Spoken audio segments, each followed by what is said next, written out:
Then some issues of export policy was also there. Import-export policy till now has been very, very restrictive. If you need any export of fertilizers from India, earlier it was under restrictive list. You have to go and take the approvals from the Commerce Ministry also. That has been done away with last 2 years.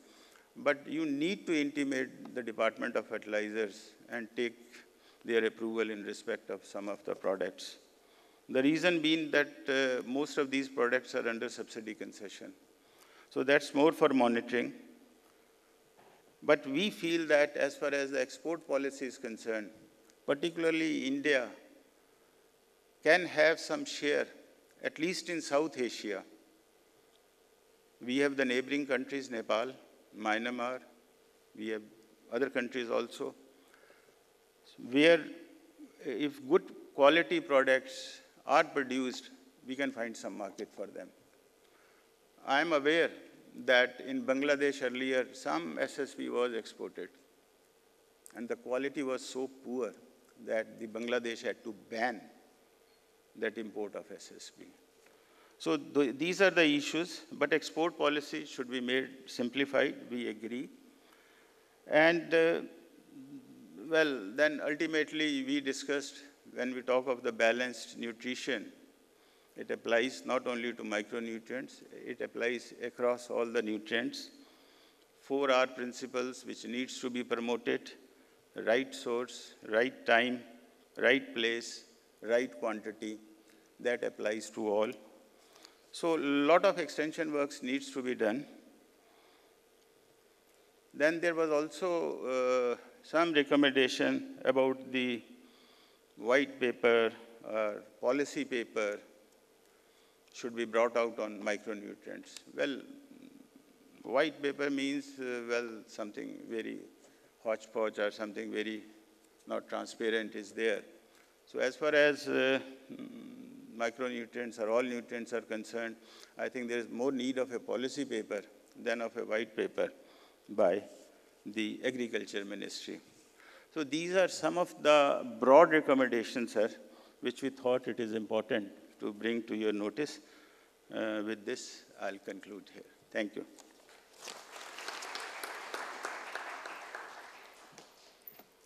Thank you very much indeed, sir, for the warm words of welcome, conclusions, and recommendations.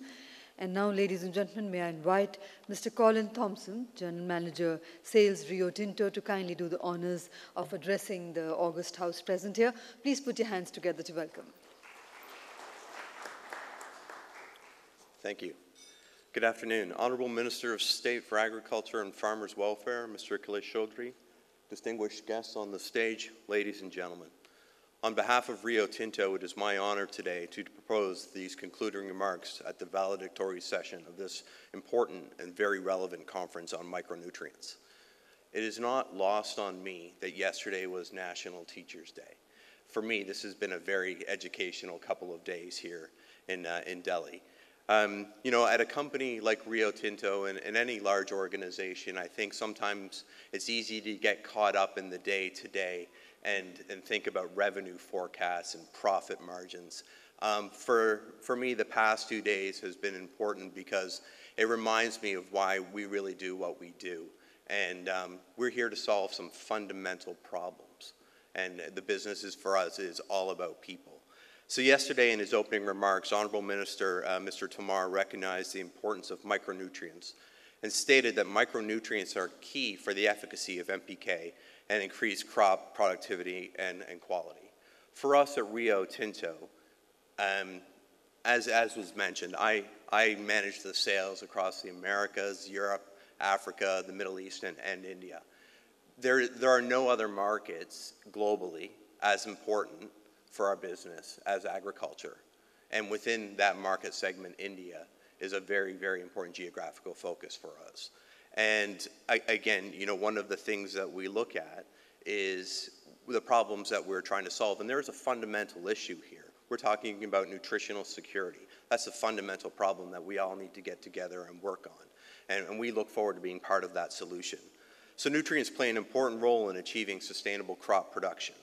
Micronutrients requirements of the crops are relatively small, but these are essential as are the major nutrients. The deficiency of the micronutrients cause poor productivity, produce quality, and farm income. Over the course of the past 2 days, we've observed progressive and productive industry deliberations on micronutrients as an industry group, and we are committed to providing recommendations and suggestions emerging from the technical sessions. Let me be honest, I'm a sales guy. A lot of the technical sessions that we've had over the course of the past couple of days have gone right over my head. To be fair, though, one of the things that I have not missed out on is the passion that each of the presenters have exhibited when they get up here and they talk about how they're contributing to solving this issue. And I think that's something that we can all take away.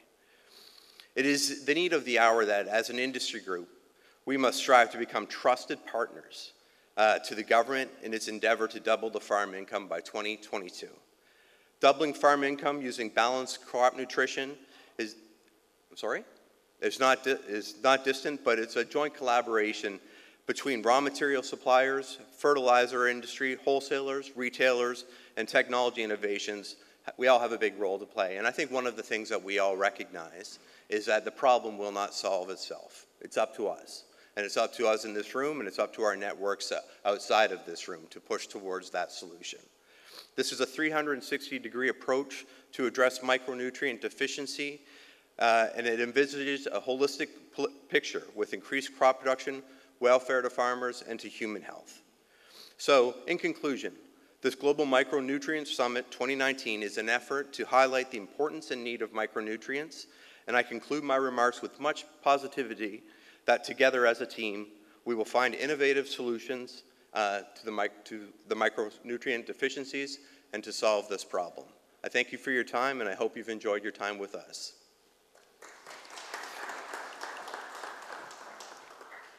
Thank you very much indeed, sir, for your concluding remarks. And ladies and gentlemen, it's a great honor that this occasion is graced as the Honorable Chief Guest by Mr. Kailash Chaudhary, Honorable Minister of State for Agriculture and Farmers' Welfare, Government of India. And I have the proud privilege in inviting you, sir, for the valedictory address.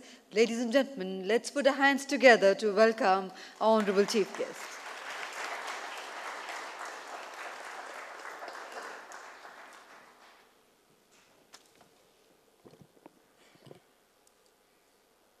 नमस्कार।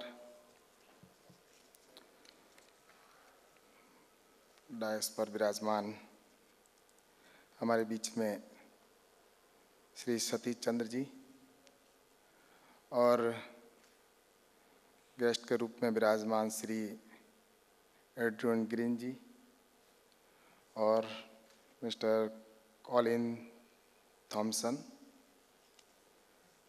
And सभी यहाँ पर विराजमान सभी जो पिछले 2 दिन से इस कार्यक्रम को आगे बढ़ा रहे हैं और वास्तव में मैं आप सबको इस मौके पे बहुत बहुत धन्यवाद देना चाहूँगा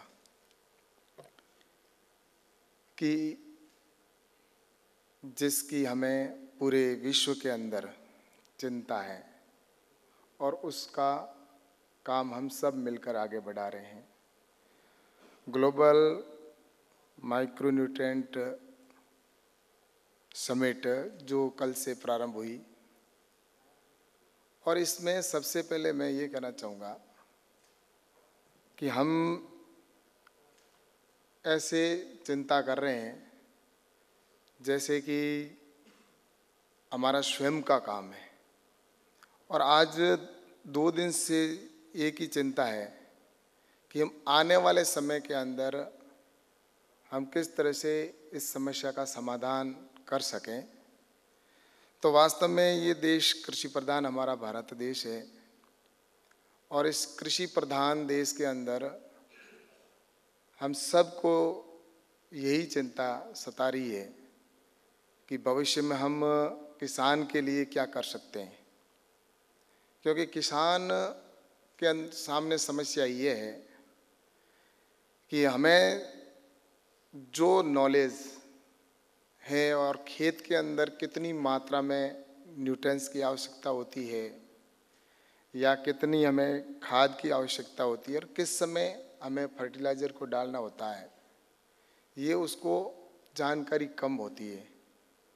और जिसकी वजह से वो या तो अधिक डाल देता है या कम डाल देता है, और जिसकी वजह से कई बार ये परिस्थिति पैदा होती है कि या तो उसका नुकसान फसल के अंदर भी हो जाता है, और फसल के अलावा जो उत्पादन तैयार होगा उस उत्पादन से जो उपयोग होगा उस उपयोग के ऊपर भी उसका साइड इफेक्ट पड़ता है। और इसकी वजह से ये समस्या आती है। और निश्चित रूप से ये एक वास्तव में देखा जाए तो देश के अंदर जब भारत आज़ाद हुआ तो आज़ाद हुआ उस समय कृषि का क्षेत्र जो हमारे भारत के अंदर 70% क्षेत्र भौगोलिक दृष्टि से देखें तो कृषि का था, और उस समय आवश्यकता भी थी कि हम ज़्यादा से ज़्यादा उत्पादन कैसे करें। तो पंचवर्षीय जो योजना बनी, उस पंचवर्षीय योजना के अंदर हमने ये तो देखा कि हमें उत्पादन तो बढ़ाना है, लेकिन हमने ये नहीं सोचा कि इसका आगे जाकर इसका क्या असर होगा। तो माइक्रोन्यूट्रेंट की जो मात्रा होती है उसके अंदर जो जिंक की जहाँ पर कमी थी, आज किसान या जो भी उत्पादन करने के बाद में जो प्रोडक्ट तैयार होता है, जो फसल होती है जिसको हम खाने के अंदर काम में लेते हैं, तो उसमें जिस तरह से जिंक की जितनी आवश्यकता होती है उसका 30% तो हमारी इस हिंदुस्तान के अंदर जो ज़मीन के अंदर ही वो तत्व नहीं है। तो वो तत्व नहीं, तो उनकी पूर्ति की हमें उस समय आवश्यकता थी, तो वो पूर्ति हम कर नहीं पाए और सिर्फ हमने ज़्यादा से ज़्यादा उसका उपयोग किया और हमें उत्पादन मिला। लेकिन अब हमारे सामने ये बात है कि इसको हम इस समस्या का समाधान किस तरह से करें।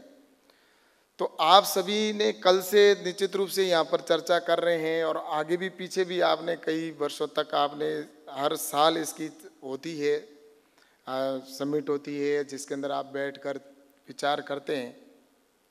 लेकिन इस बात को हमें नीचे तक भी पहुंचाना है और इसकी जागरूकता के लिए हमारी सरकार प्रयास कर रही है, निरंतर प्रयास कर रही है। और जैसा कहा गया कि हमारे यहाँ पर सरकार के द्वारा सब्सिडी के माध्यम से भी 80,000 करोड़ रुपए तक किसानों को सब्सिडी के तौर पर हम देते हैं कि किसान को किसी तरह से उसका लाभ मिले।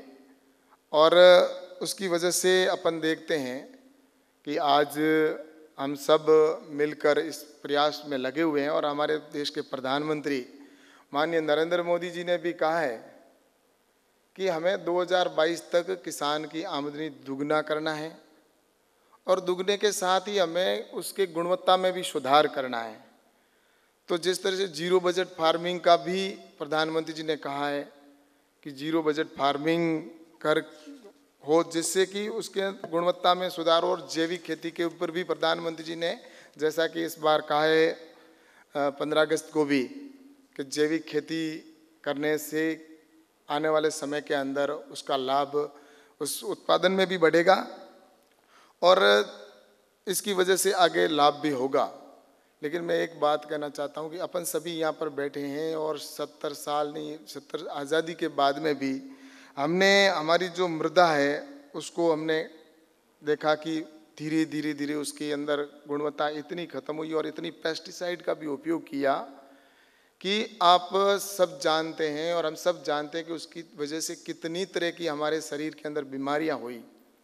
हमें पता है कि आज जब पहले हमारे गांवों के अंदर बुजुर्गों को हम देखते थे कि वो हॉस्पिटल अपने जीवन के अंदर कभी नहीं जाते थे, कहते थे कि हमने जीवन के अंदर एक बार भी कभी टैबलेट नहीं ली, हमने कभी कोई इंजेक्शन नहीं लगाया, क्योंकि उनको शुद्ध आहार मिलता था और जिसकी वजह से उनके कोई बीमारी नहीं होती थी। लेकिन हमने हमारी इस धरती को इस तरह से इन 70 सालों में उत्पादन बढ़ाने के लिए इतना किया कि हम उत्पादन की ओर तो बढ़ते गए, लेकिन स्वास्थ्य का हमने अपने मृदा का जो स्वास्थ्य का ध्यान रखना था, हमारी सोइल का जो हमें ध्यान देना था, उसके ऊपर अपन ने बहुत कम ध्यान दिया।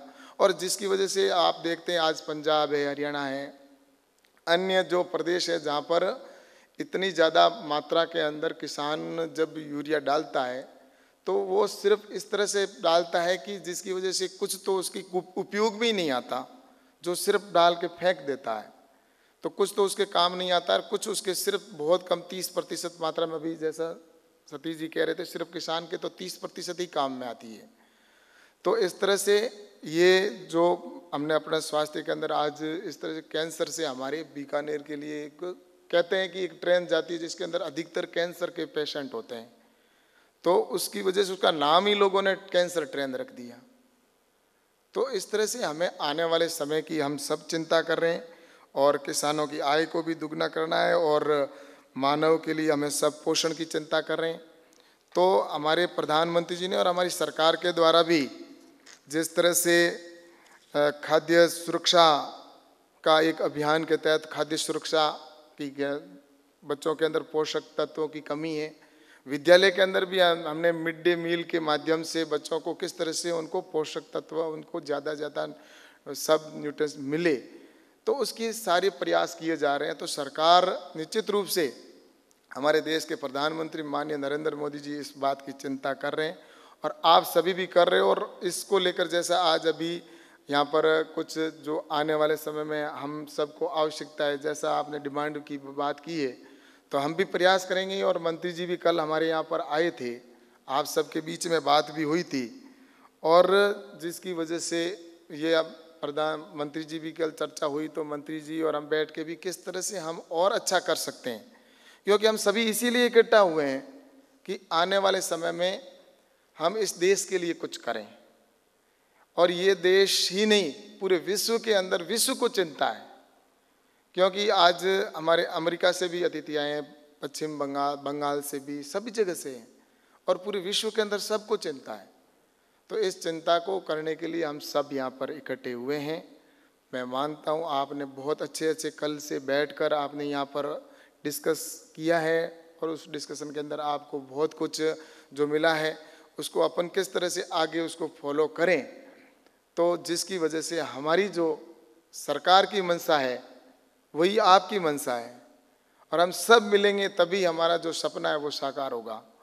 एक सरकार योजनाएं बनाती है, हम सब कहते हैं कि सरकार हमें ये योजना के अंदर लाभ मिले, इस योजना का हमें लाभ मिले, लेकिन मैं ये कहना चाहता हूँ कि सरकार लाभ तो दे देती है, लेकिन सरकार के लाभ से ज़्यादा हमें चिंता, लाभ मिलना ना मिलना अलग चीज़ है, लेकिन मेरा सबसे उससे सोच अलग है कि हम जो चिंता कर रहे हैं लाभ कम हो लेकिन देश हित पहले हो और विश्व का हित सबसे पहले हो। विश्व का जिस तरह से हम सब चिंतन कर रहे हैं, निश्चित रूप से मैं मानता हूँ कि आज आपके 2 दिन की जो कार्यशाला ये हुई है, इस कार्यशाला के अंदर बहुत बहुत अच्छे आपने डिसीजन लिए हैं और जो आने वाले समय में किसान के भी हित के होंगे और हमारी सरकार भी जिस तरह से सोइल हेल्थ कार्ड का एक अभी पिछली बार जब हमारे प्रधानमंत्री माननीय नरेंद्र मोदी जी ने एक ऐतिहासिक निर्णय लिया कि किसान की क्या होता है, किसान को पता नहीं होता है कि उस जमीन के अंदर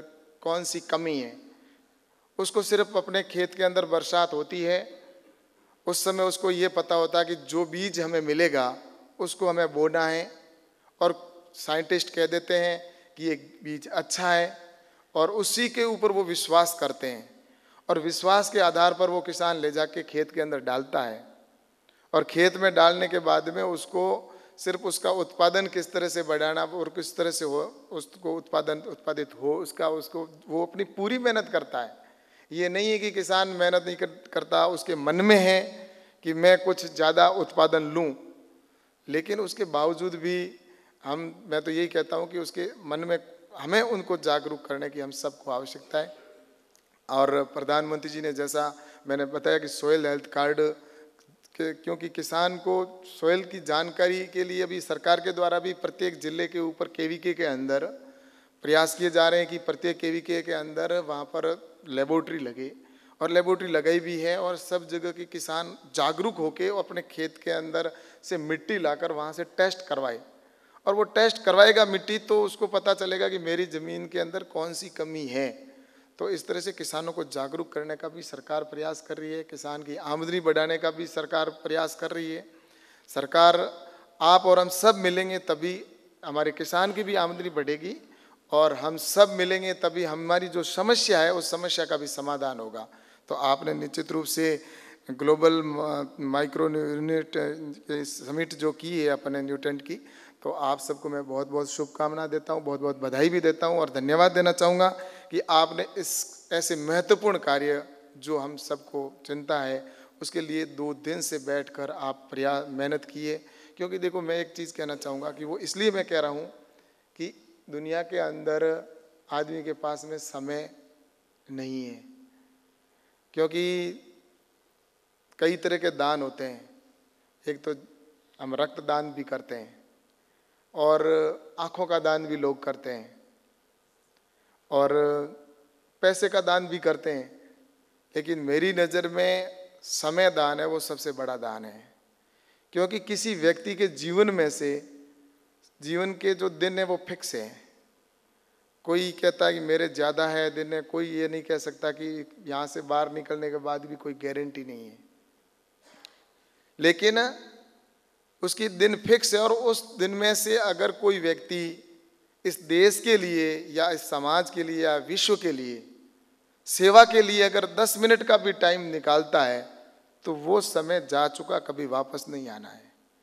तो आप सभी यहाँ पर बैठे हो तो निश्चित रूप से इस राष्ट्र की ही नहीं पूरे विश्व की चिंता करने के लिए आप बैठे हो। 2 दिन का आपने समय दिया है, तो ये समय बहुत बड़ा आपके लिए, आने वाले समय के लिए आपने जो समय दिया ये बहुत बड़ा समय का दान है। निश्चित रूप से मैं ये कहता हूँ कि ये समय आपके भविष्य के अंदर इस देश के लिए बहुत बड़ा काम आने वाला है। तो इसलिए मैं आप सबको बहुत बहुत शुभकामना देता हूँ। ऐसी समिट आगे भी आपने यहाँ पर भी की है, लेकिन मेरा एक आग्रह और रहेगा कि हम इस कार्यक्रम को जिस तरह से आज दिल्ली के अंदर, राजधानी के अंदर कर रहे हैं, तो इस तरह का प्रदेश स्तर पर और इससे नीचे तक अगर हम जाएंगे तो निश्चित रूप से वहाँ पर इस ऐसे में अगर किसान भी उसमें शामिल हो तो उनको भी जागरूकता निश्चित रूप से मिलेगी। तो मैं सोचता हूँ कि अपन को, क्योंकि हम उस किसान को जागरूक करने के लिए हमारे पास में वो क्षमता है, हमारे को भगवान ने वो सब कुछ दिया है। क्योंकि हर इंसान बराबर नहीं होता है, उसके कुछ ऐसे होते हैं जो, कुछ लोग तो ऐसे होते हैं जो खाकर खुश होते हैं। किसी के यहाँ पर गए वो खाने से खुश होते हैं, मैं वहाँ खाना खा के आया। कुछ लोग होते हैं खाना खिला के खुश होते हैं, होता है कि नहीं होता है? तो कुछ तो इस तरह से आपसे मैं तो ये कहता हूँ कि आप अपने पास में अगर वो है जो हम किसानों के लिए कर सकते हैं, तो मैं सोचता हूँ कि आप अपना ज़्यादा से ज़्यादा समय के साथ में जो भी हम आर्थिक, जिस तरह से सरकार के द्वारा भी हम नीचे जाकर किस तरह से उनका सहयोग कर सकें, उनको किस तरह से जागरूक कर सकें, तो मैं सोचता हूँ कि ये आपके जीवन के अंदर बहुत बड़ा एक अपन कह सकते हैं कि भविष्य के अंदर हम सोचते हैं सेवा, हर व्यक्ति अपने अपने तरीके से सेवा करते हैं, लेकिन ये भी एक सेवा है कि हम किसान के जीवन स्तर को हम किस तरह से आगे बढ़ा सकते हैं, उनका सहयोग कर सकते हैं। तो इसलिए आप सबसे मैं उम्मीद करता हूँ कि भविष्य के अंदर हम सब नीचे तक अपना जो काम है उसको तो कर ही रहे हैं, लेकिन उसको नीचे तक हम किस तरह से पहुँचाने में भी हम सरकार का भी सहयोग करें, और आप उस किसान के जीवन स्तर को भी हम सब मिलकर आगे बढ़ाएंगे तो वो हमेशा हमें याद करेगा। और वो इसलिए मैं कह रहा हूँ कि जीवन के अंदर दुनिया में जो लोग आते हैं, आना जाना सबका होता है, एक दिन सबको जाना है, लेकिन दुनिया में लोग किसको याद करते हैं? जो समाज और राष्ट्र के लिए कुछ अच्छा करके जाते हैं उनको दुनिया याद करती है। बाकी आना जाना तो ऐसे सब कीड़े मकोड़े भी अब जन्म लेते हैं, उनमें भी जीव उतना ही होता है, हम में भी जीव उतना ही है।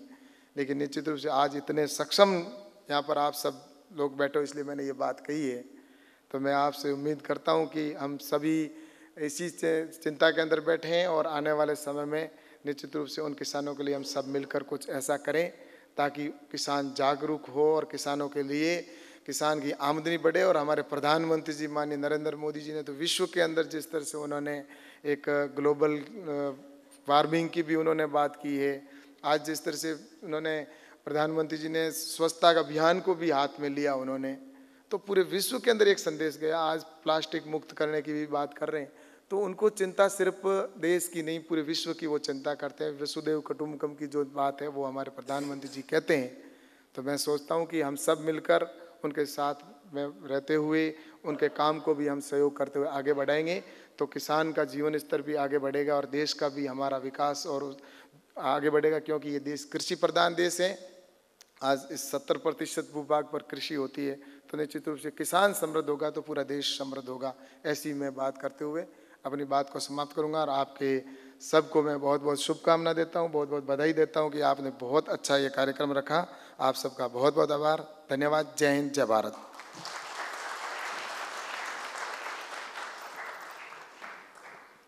आपके प्रोत्साहन के लिए हार्दिक धन्यवाद। And now, ladies and gentlemen, may I request Mr. Colin Thompson, General Manager Sales, Rio Tinto, to kindly do the honors in presenting a token of gratitude to our Honorable Chief Guest, Mr. Kailash Chaudhary.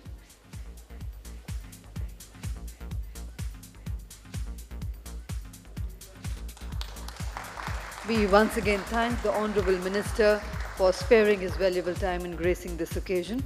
आपने अपने कीमती समय से वक्त निकाला और यहाँ उपस्थित हुए, आपका पुनः हार्दिक धन्यवाद करते हैं। और may I now request Dr. Andrew Green, Executive Director, IZA USA, to kindly propose the vote of thanks.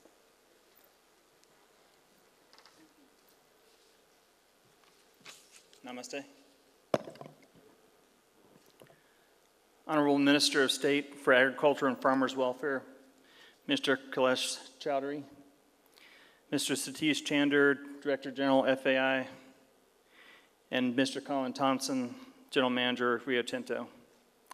It gives me great privilege and honor to be with you now, giving the formal vote of thanks at the end of this summit. We express our thanks, our very sincere thanks, to Mr. Kailash Chaudhary for his gracious presence in delivering the valedictory address today. We express our sincere thanks to Mr. Nahendra Singh Tomar, Honorable Minister of Agriculture and Farmers Welfare, for sharing his valuable time yesterday, inaugurating the summit, and delivering the inaugural address yesterday despite his very busy schedule. We thank the guest of honor in the inaugural session, Dr. Ashok Dawai, CEO, NRIA, Ministry of Agriculture and Farmers Welfare, for his time. We thank Professor Swaminathan, father of the Indian Green Revolution, for expressing his valuable thoughts on micronutrients and for his support of this summit. Thanks are also due to all the chairmen and all the speakers for the various sessions for sharing their valuable insights, knowledge, and interactions with us. A conference is not successful without the presence and active involvement of the participants. And so I also want to thank all of you here for participating with us the last 2 days. We thank our collaborating partners and sponsors, namely FAI, the co-organizer, Rio Tinto, the principal partner, PwC, the knowledge partner, ICAR, the technical partner, Coromandel and IFCO, the co-partners, for their support in this conference. Our gratitude is also made clear to our long-term member and partner in India, Hindustan Zinc, for their support in activities in India. We are thankful to India Attitude, the event manager team working with us here, Ms. Sapna Gupta for effectively running this program, and the Design Arts for their efforts in making the event successful. We thank the management of the Leela Palace Hotel for their excellent facilities and services provided to make this event successful. Thanks are also due to the press and media. We had a number of key stories coming out the last couple of days from this event and from the messages given from the various speakers, so we thank for their help with that. And last but not least, it gives me great pleasure to thank the number of people that made this very successful, the back office support, the different teams for the different groups. I want to give a special thanks to Dr. Das. Dr. Ruhul Sharma for his help with the conference, wherever he is. The rest of the IZA team, Sunil, Shivani, the FAI team, Mr. Satish Chander, Dr. Tewatia, and the rest of the FAI team, as well as Punit and the rest of the Rio Tinto team. Thank you. With that, I give thanks to all of you again for participating with us. I look forward to seeing you at future events. I wish all of you a very healthy stay here in Delhi and safe travels home. Thank you.